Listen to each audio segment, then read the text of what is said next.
yes, it would be. I mean, it's your life, and you're putting it to paper. But then also the fact that you team up with a gay man. I mean, because all gay men are not the same. Exactly. So that gave you the opportunity to see that. Exactly. And I knew that. You know, because while I was going through this, one of my prayers was, Lord, you know, I don't want to end up being this woman scorned. I don't want to be this woman that hates men or, you know, in general, even hates gay men.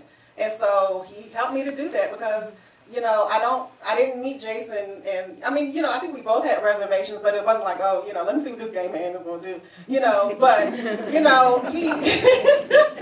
but, you know, I went into it with an open mind, and, you know, when you meet people on the street every day, you meet them with an open mind, and you let them show you who they are. Exactly. And so, you know, even though he's gay, he's not, you know. And I also think that, you know, the fact that I'm gay, and we keep saying that, it's such a small part of who I am. And I think she realized that, you know, first I was an artist, and she trusted me to do what I was tasked to do. Very good. Very good. Another question here, and then we got you up there. Okay. Your name, please. Hi, my name's Rhonda. We all know, given that we're all an adult audience, that we don't really choose who we fall in love with. And sometimes it's the luck of the draw, and sometimes we draw people to us unknowingly.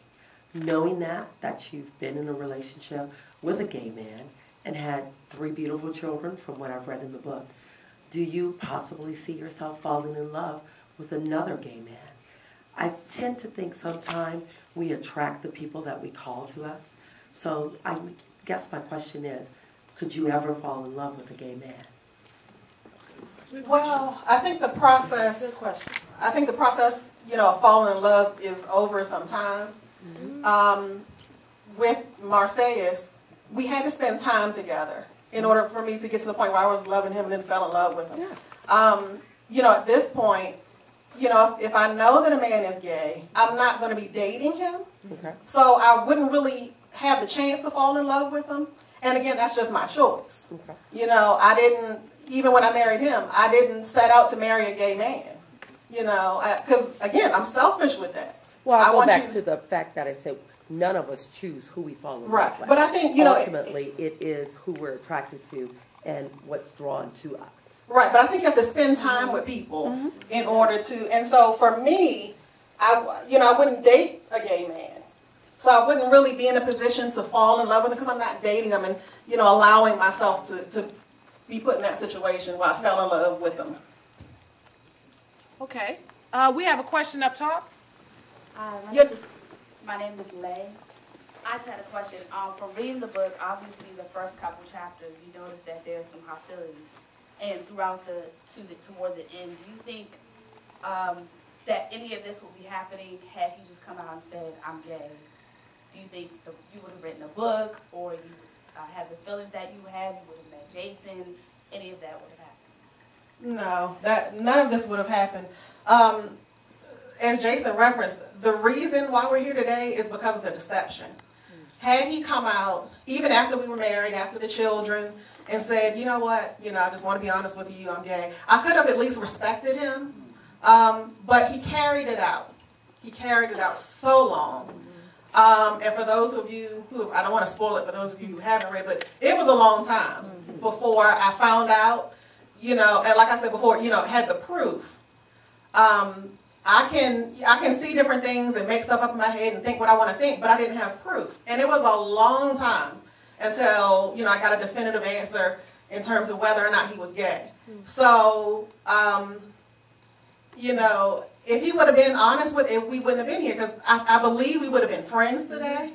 You know, just because I would have been hurt, because that was my husband, you know, my father's children. But I think we would have had a relationship, you know, for the children, which is not the case right now.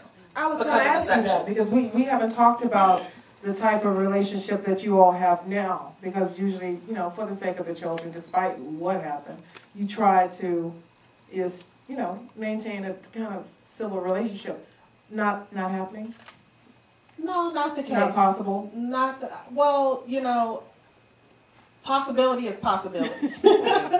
At this point, that is not the case, because, you know, even after we divorced, there was still a question. So, you know, the truth didn't come out until way down the line. And there was still deception after divorce. So, you know, a friendship or some type of relationship, a parental relationship, if I can't trust the person, I can't be friends with them. Now, I can be cordial, and I do that, but I can't really consider that person a friend if I don't trust you. So is there no relationship with the children? There's a relationship with the children. So there is. That's good. That's good. Okay, question? Up here? We'll go here, and then we go over here. Your name, please?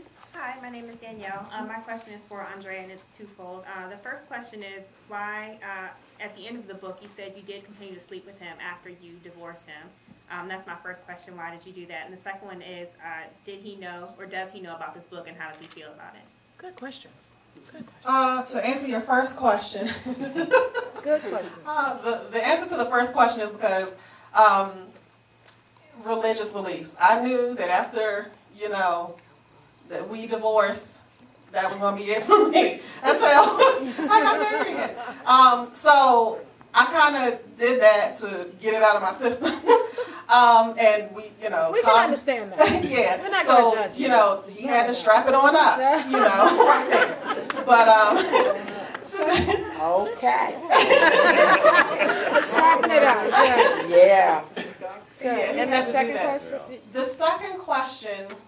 What was the second question again? How does he feel about the book? Oh, because I don't have a relation. I'm sure he knows about the book, but because I don't have a relationship with him, I have not spoken to him. Oh, But I'm sure he None of knows. his family or anything, his mother? I don't have a relationship with him, okay. but I'm sure he knows. Okay. Can you hear me? Your name, please?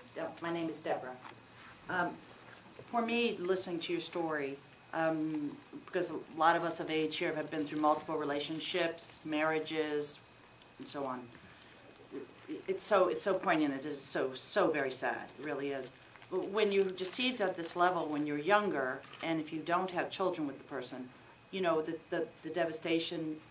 It's horrific. You know, you get on, you move on. Right. But what I feel for you is, and what I don't think is being hit on here is, when people ask why do you stay so long, when you're carrying someone's child, or you have young children, you are in the most vulnerable state, physically and mentally, and the choices that are available are literally none, short of if you're being physically abused or of course your child is being abused. The avenues are literally none, and that's what I feel for you in this situation. You know, the sexuality is an issue. It's the deception. But the reality that you had to live every day, the deception that you had to go through each day, to suffer through, for the sake of bringing your children to a certain age that you felt that they could walk and talk, you know, so that you could somehow disentangle yourself from this horrific web. Exactly. I had to deal with the emotional That's what should be trauma. applauded here. Yes. Thank you. I had to deal.